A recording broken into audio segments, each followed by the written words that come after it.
Hitler's biggest military mistakes. Welcome back to History Unfolded. Today we're exploring one of the most fascinating questions in military history. What were Adolf Hitler's biggest military mistakes during World War II? At the beginning of the war, Nazi Germany appeared unstoppable. In just a few short years, Poland had fallen, France had been defeated, and most of Europe was under German control. To millions of people around the world, it seemed as though Hitler was on the verge of creating the largest empire Europe had ever seen. But history took a very different turn. In this documentary, we'll uncover 5 of Hitler's biggest military mistakes, decisions that not only changed the course of World War II, but also sealed the fate of Nazi Germany. We'll examine why these decisions were made, what Hitler hoped to achieve, and how each one dramatically affected the battles that followed. Some of these choices shocked his own generals. Others gave the Allies opportunities they never expected. And together, they transformed what once looked like an inevitable German victory into one of history's greatest defeats. So, let's go back to the beginning. These are Hitler's 5 biggest military mistakes of World War II. Part 1. Mistake number 1. Invading the Soviet Union. In the summer of 1941, Adolf Hitler stood at the height of his power. In less than 2 years, Nazi Germany had conquered much of Europe. Poland had fallen. Denmark and Norway were occupied. Belgium, the Netherlands, and Luxembourg had been overrun. France, one of Europe's greatest military powers, had surrendered in just 6 weeks. Only Britain remained unconquered. To many people around the world, Germany appeared unstoppable. Yet despite these remarkable victories, Hitler believed the war was far from over. He was convinced that Germany's future depended on destroying one nation above all others, the Soviet Union. For Hitler, this was more than a military campaign. It was an ideological war. For years, he had argued that Germany needed more living space in Eastern Europe. He believed the vast lands of the Soviet Union should become German territory, providing farmland, natural resources, and economic security for generations to come. At the same time, he viewed Soviet communism as Germany's greatest ideological enemy. These beliefs shaped one of the most ambitious military operations in history. On June 22, 1941, Germany launched Operation Barbarossa. More than 3 million German soldiers crossed the Soviet border. Nearly 3,500 tanks rolled east. Thousands of aircraft filled the skies. It remains the largest land invasion ever attempted. During the first weeks, everything seemed to confirm Hitler's expectations. German forces advanced hundreds of kilometers. Entire Soviet armies were surrounded. Hundreds of thousands of prisoners were captured. Cities such as Minsk, Smolensk, and Kiev fell one after another. Many German officers believed the campaign would be over before winter. Even foreign observers expected the Soviet Union to collapse within months. But beneath these spectacular victories, serious problems were already beginning to emerge. The Soviet Union was unlike any enemy Germany had faced. Its territory stretched across 11 time zones. Every kilometer the German army advanced made its supply lines longer and more vulnerable. Fuel had to travel farther. Food became harder to deliver. Ammunition arrived more slowly. Vehicles broke down on rough roads that were never designed to support such massive armies. Then came the Soviet strategy that Germany had underestimated. Instead of defending every city at all costs, Soviet forces often retreated deeper into their own territory. As they withdrew, they destroyed railroads, bridges, fuel depots, crops, and factories. They left almost nothing useful behind. German troops captured land, but often found little to sustain their advance. At the same time, the Soviet government began one of the greatest industrial evacuations in history. Entire factories were dismantled, loaded onto trains, and transported beyond the Ural Mountains. Within months, many of those factories were producing tanks, aircraft, artillery, and ammunition once again, far beyond the reach of German bombers. Germany had expected a quick campaign. Instead, it found itself trapped in a war of distance, logistics, and endurance. Then came another obstacle: winter. Although many people believe the freezing temperatures alone stopped the German advance, the truth is more complex. The real problem was that Germany had planned for a short war. Winter clothing was in short supply. Vehicles were not prepared for extreme cold. Engines froze. Weapons malfunctioned. Thousands of soldiers suffered frostbite, while Soviet troops, better equipped for the conditions, launched powerful counterattacks around Moscow. By December 1941, Germany had failed to achieve its main objective. Moscow remained unconquered. The Soviet government had survived. The Red Army was still fighting. Instead of winning a quick victory, Germany had entered a long war against one of the largest countries on Earth. It was exactly the kind of conflict Germany could not afford. From that moment onward, Hitler faced a nightmare he had desperately hoped to avoid: a two-front war. Britain continued fighting in the West. The Soviet Union resisted in the East. Soon, even greater challenges would appear, because only a few months later, Hitler would make another decision that many historians consider just as catastrophic as invading the Soviet Union. A decision that would bring the world's greatest industrial power into the war, and it would become mistake number 2.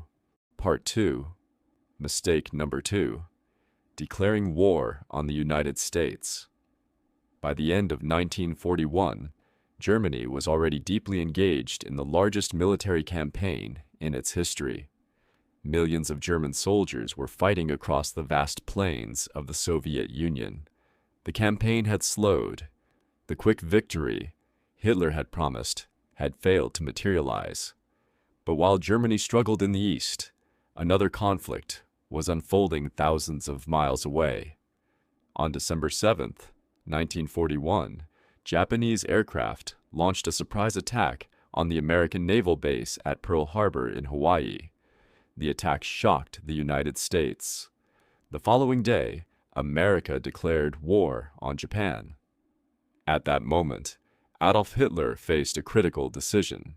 Surprisingly, he was not required to declare war on the United States. Although Germany and Japan were allies under the Tripartite Pact, the agreement did not obligate Germany to enter a war that Japan had started. Hitler could have focused entirely on Britain and the Soviet Union. Instead, only 4 days later, on December 11th, 1941, he addressed the German parliament and declared war on the United States. Many historians consider this one of the most unnecessary decisions of the entire war. Why would Hitler willingly create another powerful enemy? Part of the answer lies in his confidence. After years of military victories, Hitler believed Germany could overcome any opponent. He also underestimated the United States. He viewed America as politically divided, militarily inexperienced, and incapable of sustaining a long war. He believed the American economy would struggle to mobilize quickly. He was disastrously wrong. The United States possessed something Germany could never match: industrial power on an unprecedented scale. Within months, American factories transformed themselves into engines of war. Automobile plants that had once produced civilian cars now assembled tanks, military trucks, aircraft engines, and armored vehicles.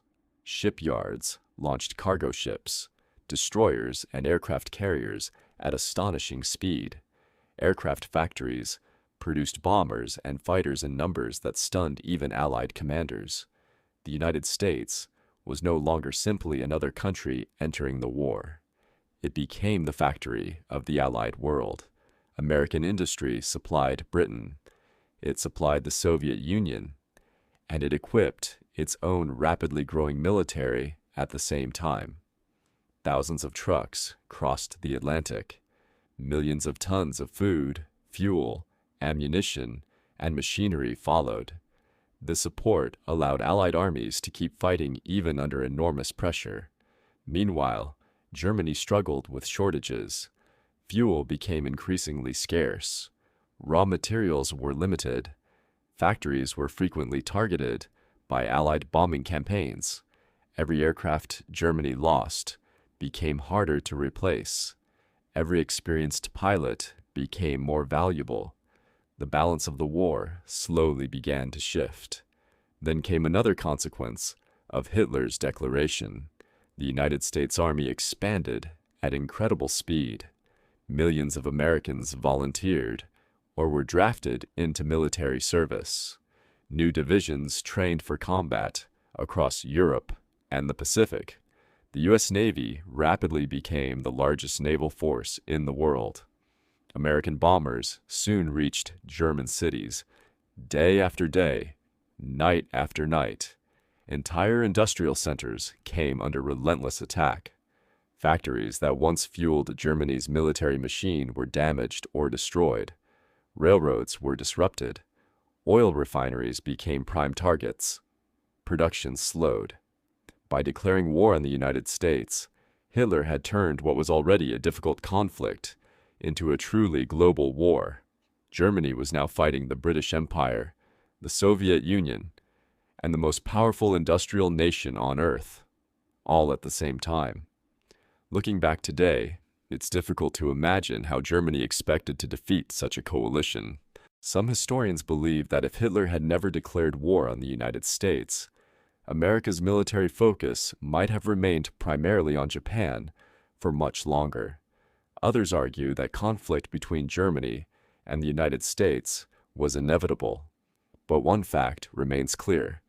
By choosing to declare war voluntarily, Hitler accelerated Germany's confrontation with an enemy whose economic strength would eventually overwhelm the Axis powers.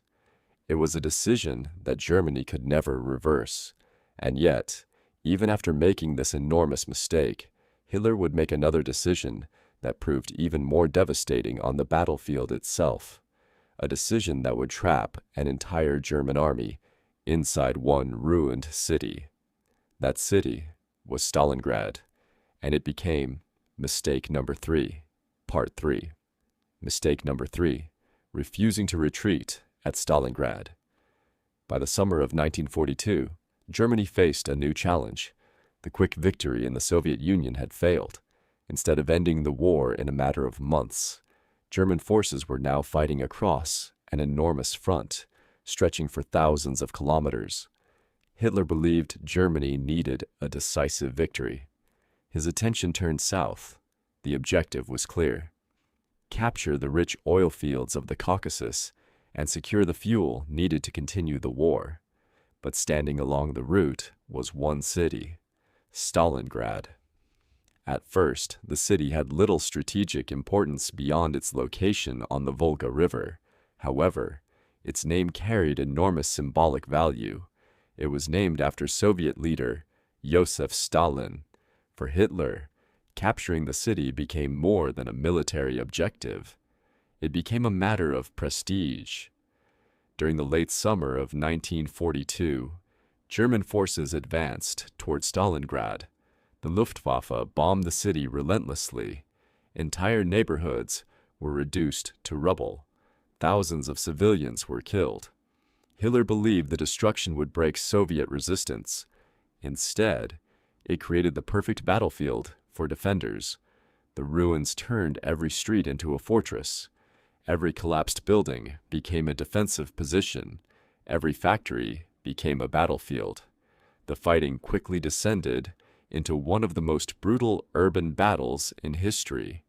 German soldiers later described it as Rattenkrieg, the War of the Rats. Men fought room by room, floor by floor, sometimes even wall by wall. A building captured in the morning could be lost again before sunset. Snipers hid among the ruins. Artillery pounded the city day and night. Neither side was willing to surrender. By November 1942, German forces controlled most of Stalingrad. Victory appeared close. But while Hitler focused on the city itself, Soviet commanders were preparing something far more dangerous. Operation Uranus. Rather than attacking the strongest German positions inside the city, the Soviets struck the weaker Romanian and Hungarian armies, protecting Germany's flanks. Within days, those defenses collapsed. The Red Army surrounded the German Sixth Army. More than 250,000 Axis soldiers suddenly found themselves trapped. Many of Hitler's generals immediately recommended a breakout. They argued that waiting would only make escape impossible. At first, the German army still had enough strength to fight its way out. But Hitler refused. He issued one simple order: hold your positions. He believed the Luftwaffe could supply the surrounded army by air. The numbers said otherwise.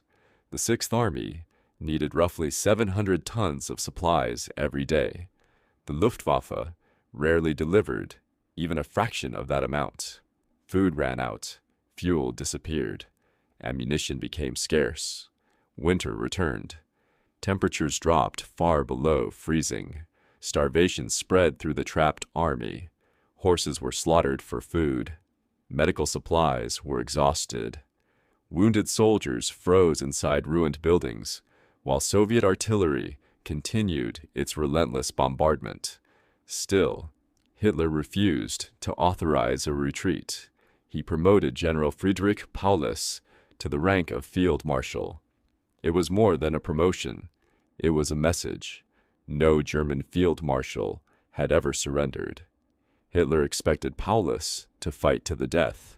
Instead, on January 31st, 1943, Paulus surrendered. Days later, the remaining German resistance collapsed. Of the more than 250,000 soldiers trapped in Stalingrad, only a small fraction would ever return home after the war. The defeat stunned Germany. For the first time, an entire German field army had been destroyed.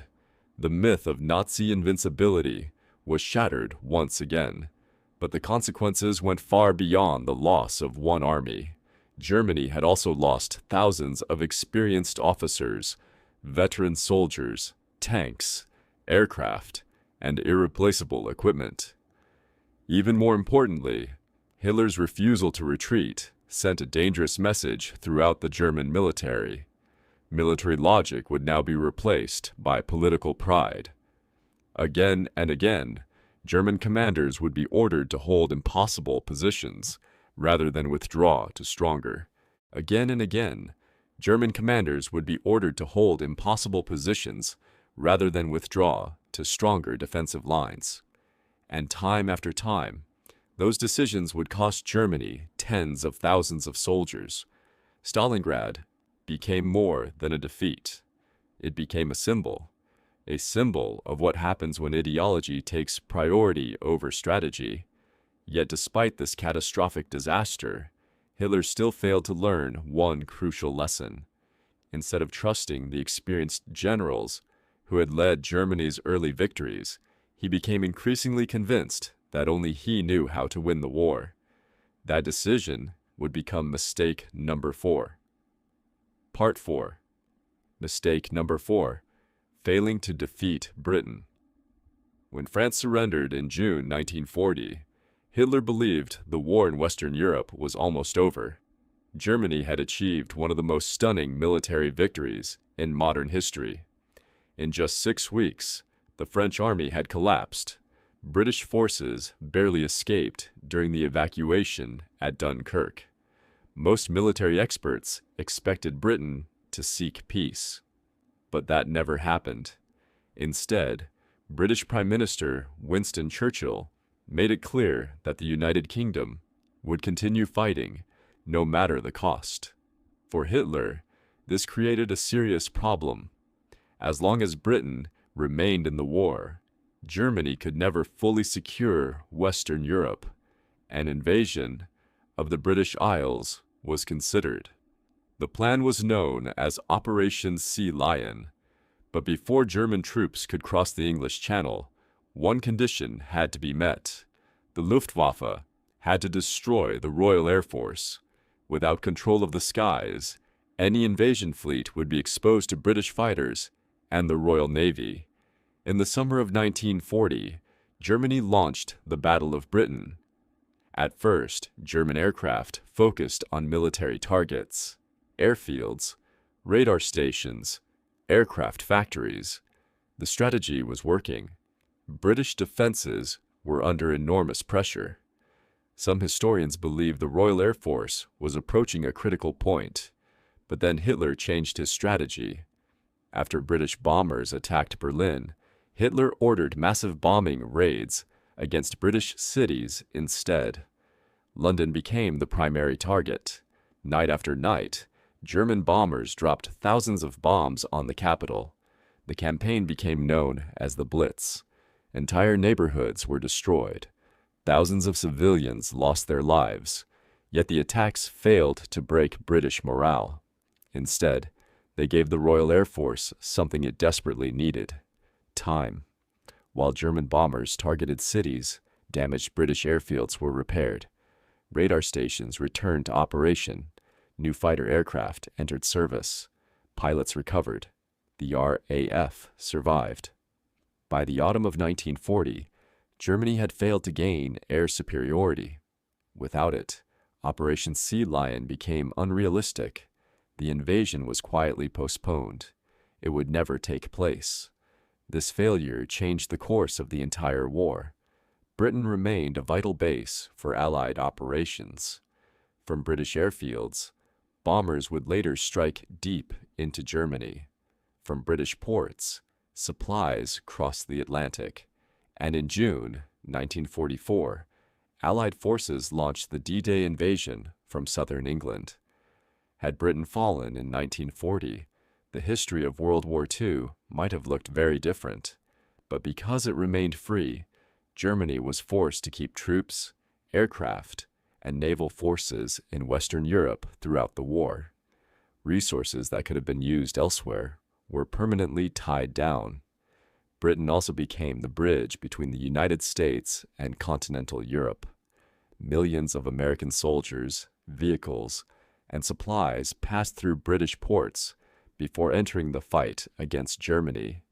In many ways, Britain's survival made every future Allied operation possible. Looking back, Hitler's failure was not simply that he lost the Battle of Britain. It was that he underestimated the determination of an island nation that refused to surrender.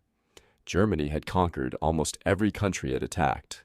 Britain proved to be the exception, and from that moment onward, Germany would never again fight only one major enemy at a time. But perhaps Hitler's greatest mistake wasn't made on a battlefield at all. It happened inside his own headquarters. Because as the war continued, he stopped listening to the men who had helped him achieve his greatest victories. Instead, he trusted only himself. And that became mistake number 5. Part 5. Mistake number 5. Ignoring his generals. In the early years of World War II, Germany's greatest strength was not only its powerful army, it was also the experience of its military commanders. Generals such as Erich von Manstein, Heinz Guderian, and Erwin Rommel had helped develop the tactics that allowed Germany to defeat one European nation after another. Their ability to adapt quickly on the battlefield became one of the Wehrmacht's greatest advantages. But as Germany's victories continued, Adolf Hitler became increasingly convinced that his own military judgment was superior to everyone else's. At first, he occasionally listened to his commanders. Later, he rarely did. Eventually, many important military decisions depended almost entirely on Hitler himself. Professional generals repeatedly warned him about the dangers of fighting a long war against multiple enemies. They recommended strategic withdrawals when positions became impossible to defend. They proposed shortening defensive lines to preserve experienced soldiers. Again and again, Hitler refused. He believed that retreat showed weakness. Instead, he issued the same order repeatedly: hold your ground, no matter the cost. This decision had devastating consequences. Entire German armies became trapped because they were forbidden to withdraw, while escape was still possible. Thousands of experienced soldiers were lost in battles that military commanders believed could have been avoided. The disaster at Stalingrad was only the beginning. The same pattern appeared across the Eastern Front. As Soviet offensives grew stronger, German commanders asked for permission to fall back to more defensible positions. Hitler often rejected those requests.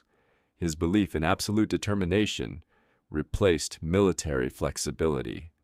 At the same time, fear spread throughout Germany's military leadership.